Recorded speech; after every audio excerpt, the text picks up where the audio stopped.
পুরী সমুদ্র সৈকত সন্ধ্যাবেলা একটি আলাদা রকম পরিবেশের সৃষ্টি হয়, যেটি প্রত্যেক পর্যটকের কাছে খুব আনন্দের এবং আগ্রহের। প্রিয় বন্ধুরা, আজ আমরা সেটা দর্শন করব এবং তার পাশে রয়েছে স্বর্গদ্বার মহাশ্মশান। তো সেই শ্মশানটিও আমরা দর্শন করব। তো আজকের ভিডিওটি হতে চলেছে ভীষণ ইন্টারেস্টিং। তো এই স্বর্গদ্বার মহাশ্মশানের কাহিনী এবং এখানকার যে বিশাল একটি ঐতিহ্য ঘিরে রয়েছে এই শ্রীক্ষেত্র পুরীধামে, সেটিও আপনাদের সামনে আমি দর্শন করানোর চেষ্টা করব। তো প্রিয় বন্ধুরা, প্রথমেই আমরা চলে যাব যে সি বিচে যে সুন্দর মেলার আয়োজন হয় প্রতিদিন সন্ধ্যায়, সেটা আমরা দর্শন করব। তো প্রিয় বন্ধুরা, আপনারা দেখতেই পাচ্ছেন যে সমুদ্র সৈকতে যে সন্ধ্যাবেলায় সুন্দরভাবে সেজে ওঠে। আপনারা যখন দিনের বেলায় এটিকে দেখবেন, এই পরিবেশটাকে আপনারা বুঝতেই পারবেন না, মনে হয় যেন কেমনভাবে কি ঢাকা রয়েছে, কেমন একটা যেন আবর্জনা স্তূপ। কিন্তু সন্ধ্যাবেলায় এটি যেন একটু অন্যরকম পরিবেশের সৃষ্টি হয়। এই সি বিচে এমন কিছু কিছু জিনিস পাওয়া যায় যেটি অন্য কোথাও পাওয়া যায় না। তো তার জন্য পর্যটকদের কাছে এই সি বিচটি সত্যি গুরুত্বপূর্ণ একটি ভূমিকা লাভ করে, কেননা প্রত্যেক পর্যটকরা ভ্রমণ করতে এসে মার্কেটিং একটি গুরুত্বপূর্ণ ভূমিকা আছে।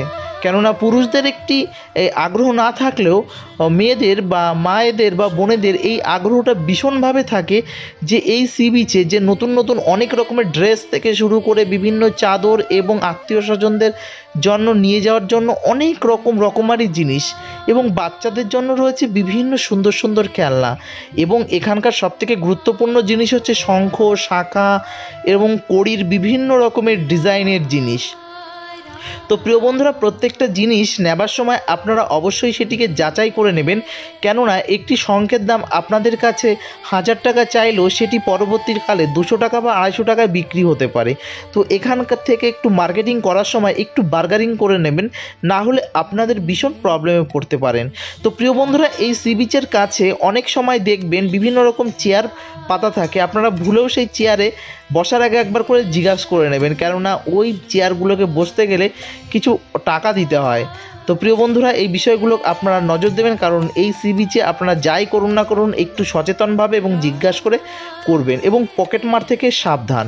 তো প্রিয় বন্ধুরা, এখানে রয়েছে অনেক রকম খেলনার জিনিস, মালা, এবং আপনারা ভাববেন যে এখানে তো শঙ্খের জায়গা, এখানে শঙ্খগুলো ডুপ্লিকেট হবে না, ভালো হবে না, কিন্তু না, এখানেও আপনারা প্রবলেমে পড়তে পারেন। একটু যাচাই করে নেবেন। শাখাটা তো বিশেষ করে যাচাই করবেন, কেননা আপনারা যে শাখাটা কিনে আনছেন পরবর্তীকালে দেখলেন সেটি কোনো শঙ্খের শাখাই নয়। তো এরকম বিভিন্ন রকম সমস্যায় পড়তে হতে পারে, যে কারণে আপনারা যাচাই করবেন।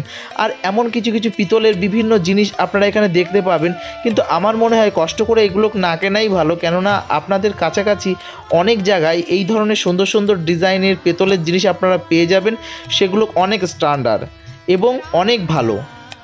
তো প্রিয় বন্ধুরা, এই স্থান থেকে আমরা এখন সরাসরি চলে যাব স্বর্গদ্বার মহাশ্মশানে, সেই স্থানটা আমরা দর্শন করব। তো প্রিয় বন্ধুরা, অলরেডি রাস্তার অপোজিটে মানে সি বিচের অপোজিটে রয়েছে স্বর্গদ্বার মহাশ্মশান, এবং আমরা রয়েছি সেই স্বর্গদ্বার মহাশ্মশানের ঠিক সামনে।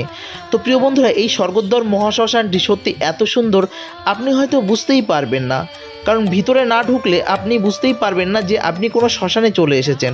আপনি ভাববেন যে আপনি হয়তো কোনো পার্কে বা কোনো দর্শনীয় স্থানে এসেছেন। হ্যাঁ প্রিয় বন্ধুরা, এটি খুবই দর্শনীয় স্থান। তো প্রথমে দেখতে পাচ্ছেন এটি হচ্ছে কাঠের, যেখানে মৃতদেহকে নিয়ে আসার পর এই স্থান থেকে বিভিন্ন রকমের কাঠ সংগ্রহ করে এই স্থানে তাদের সৎকাজ করা হয়।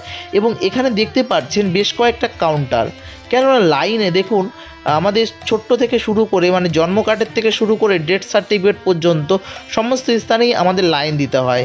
তো এখানে হচ্ছে রেজিস্ট্রেশন কাউন্টার, মানে আপনি যে দাহ করতে নিয়ে এসেছেন যে বডিটাকে, সেটি কিভাবে মারা গেছে তার সঠিক প্রমাণপত্র ওখানে দিয়ে আপনি রেজিস্ট্রেশন করাতে হবে। তারপর আছে পূজার সামগ্রীর কাউন্টার, এই স্থান থেকে যে সৎকার্যের জন্য যে পুজোর সামগ্রী দরকার তো সেটির কাউন্টার, এবং তার পাশে রয়েছে ক্যাফেট এরিয়া, মানে সৎ কাজ করানোর সময় আপনার রিলেটিভ এবং আপনার সঙ্গে যারা এসেছেন তো তাদের জন্য যে খাবারের যে স্থান সেটিও পাশে রয়েছে। ওই স্থান থেকে আপনারা মানে খাবারের ব্যবস্থা করে নিতে পারেন। তো প্রিয় বন্ধুরা, এই শ্মশানে সত্যি সবাই বলে না শ্মশান একটি শান্তির স্থান। হ্যাঁ প্রিয় বন্ধুরা, এই শ্মশান সত্যি একটি শান্তির স্থান, এবং এই স্থানে আসলে সত্যি খুবই ভালো লাগে। আর দেখতে পাচ্ছেন অন্তিম বিশ্রাম স্থান, মানে সৎ কাজ মানে একদম শেষ, মানে দাহ করার ঠিক আগের মুহূর্তে মৃতদেহকে এই স্থানে এসে রাখানো হয়, এবং এটি হচ্ছে সেই অন্তিম বিশ্রামালয়। তো এই স্থানে সেই শেষ মুহূর্তের প্রতীক্ষার স্থান। তো দেখতেই পাচ্ছেন প্রিয় বন্ধুরা, এই যে স্বর্গদ্বার, এখানে বেশ কয়েকটি চুল্লি রয়েছে, অনেকগুলো চুল্লি। এটি হচ্ছে এশিয়া মহাদেশের মধ্যে দ্বিতীয় বৃহত্তম, মানে ভারতবর্ষের মধ্যে সবথেকে বৃহত্তম শ্মশান। তো দেখতেই পাচ্ছেন এখানে প্রত্যেকটা এরকমভাবে শ্মশান রয়েছে, এবং এটি কয়েক বছর আগে ভীষণ মানে কি বলবো, এমন নোংরা আবর্জনা এবং পলিউশন হচ্ছিলভাবে সংরক্ষণ করে এখানে সৎ কাজের জন্য সুন্দর ব্যবস্থা করেছে। প্রিয় বন্ধুরা, আপনারা দর্শন করছেন সেই স্থান, যেটি হচ্ছে মহাশ্মশান। আপনারা দেখতেই পাচ্ছেন পার্কের স্ট্রাকচারে এই মহাশ্মশানটি তৈরি। কারণ দেখুন, আমরা যে যেমনই হই না কেন, আমাদের কিন্তু অন্তিম স্থান এখানেই, আমাদের প্রত্যেককেই আসতে হবে। সে আমাদের ভারতবর্ষের প্রধানমন্ত্রী থেকে শুরু করে আমাদের মানে বাড়ির প্রত্যেকে, ধনী দরিদ্র হতদরিদ্র, প্রত্যেককেই আমাকে এই স্থানে অবশ্যই আসতে হবে, এবং এসে আমাদের এই স্থানে এসে আমাদের শেষ সময়টা এই স্থানেই আমাদের দিতে হবে। তো প্রিয় বন্ধুরা, আপনারা বুঝতে পারছেন যে এটি হচ্ছে সেই মহাশ্মশান। প্রিয় বন্ধুরা, এই স্থানটির নাম স্বর্গদ্বার কেন হয়েছে আপনারা অনেকেই সেটা জানেন। একবার ভগবান বিষ্ণুর ইচ্ছা হয়েছিল যে পুরী ধামের যে জগন্নাথ মন্দিরের যে মহাপ্রসাদ তিনি পাবেন, তো তার জন্য এই মহাপ্রসাদ এই স্থানে তিনি পেতে এসেছিলেন, এবং মন্দির থেকে তেনার কাছে পাণ্ডারা যখন টাকা চায় তখন বিষ্ণু সেটি দিতে পারেননি, এবং বিষ্ণু তখন ছুটে আসে এবং পেছনে পাণ্ডা ছুটে আসে। তো তখন বিষ্ণুর জন্য এই স্থানে রথ এসে দাঁড়িয়েছিল, এবং বিষ্ণু এই স্থান থেকে তিনি স্বর্গলোকে গমন করেছিল, এবং পাণ্ডারা সেই পাণ্ডাটি দেখে মানে সেই স্থানে সেন্সলেস হয়ে যায়, অজ্ঞান হয়ে যায়। তো তার জন্য কথিতে আছে যে এই স্থানে কারোর যদি শেষ কার্য, সৎ কাজ যদি এই স্থানে করা হয়, তাহলে সরাসরি সে স্বর্গলাভ করবে। তো প্রিয় বন্ধুরা, আপনারা বুঝতেই পারছেন যে এই যে সুন্দরটি স্থান, এই স্থানটি কেন বলে যে স্বর্গদ্বার। তাহলে আপনারা বুঝতেই পারলেন, কাহিনীটি অনেক বড়। আমি এর আগের বছরের একটি ভিডিওতে আমি দর্শন করিয়েছি এই স্থানটি, আপনারা গিয়ে সেই ভিডিওটি দেখে আসতে পারেন। সম্পূর্ণ ডিটেলস ওই স্থানে আমার বলা আছে।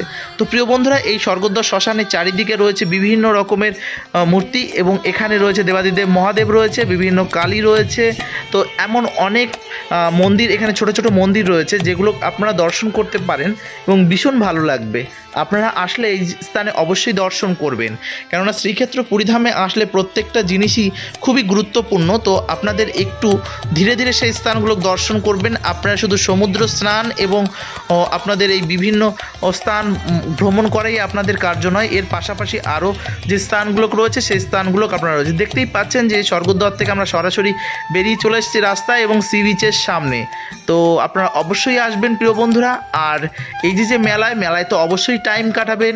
কেন টাইম কাটাবেন না, কারণ আপনার প্রিয়জন এবং আপনার বাড়ির রিলেটিভ আত্মীয় স্বজন প্রত্যেকের জন্যই আপনাদের গিফট কিনে নিয়ে যাওয়া অত্যন্ত জরুরি। কেননা একটা স্ট্যাটাস মেনটেন এবং মান সম্মানের একটা ব্যাপার রয়েছে, প্রত্যেকে এটাই বোঝে, আমি যেটা মনে করি। কেননা আমি যখন যাই, আমিও আমার বাড়ির জন্য, আমার কাছের মানুষের জন্য কিছু না কিছু গিফট অবশ্যই নিয়ে আসার চেষ্টা করি। তো অবশ্যই আপনারাও নিয়ে আসবেন। তো প্রিয় বন্ধুরা, ভালো থাকুন, সুস্থ থাকুন, আর এইভাবে মায়াপুর ভ্লগের সঙ্গে জুড়ে থাকুন, যাতে মায়াপুর ভ্লগ আপনাদের প্রতি স্থানে গিয়ে সুন্দরভাবে এই দর্শনগুলো করাতে পারে। তো প্রিয় বন্ধুরা, আরও একবার শেষবারের জন্য বলছি, এই মেলাতে আপনারা যে জিনিসগুলো কিনবেন দয়া করে একটু বার্গেনিং করে নেবেন এবং একটু যাচাই করে নেবেন, সুন্দরভাবে দেখে নেবেন। কারণ আপনি এই স্থান থেকে কিনে বেরিয়ে গেলে আপনাকে কিন্তু একদম এক্সচেঞ্জ এরা করিয়ে দেবে না। বুঝতেই পাচ্ছেন, তাহলে যে দামটা এরা বলবে সেই দামটা আপনারা সরাসরি দিয়ে চলে আসবেন না, একটু বার্গেনিং করবেন। আপনার যে দামটা বলবেন তার 1/3, 3 ভাগ করবেন, 3 ভাগের 1 ভাগ দাম আপনি বলবেন, দেখবেন আপনাকে ঠিক সেই দামে দিয়ে দেবে। যদি না দেয়, আপনি একটু সেই দোকান থেকে একটু হেঁটে চলে যাবেন, দেখবেন আপনাকে ডাকবে, ওরা নিজে থেকেই ডাকবে, যদি তার বিক্রি করার আগ্রহ থাকে এবং সেই রেঞ্জের মধ্যে সেই জিনিসটা বিক্রি করা সম্ভব হয়।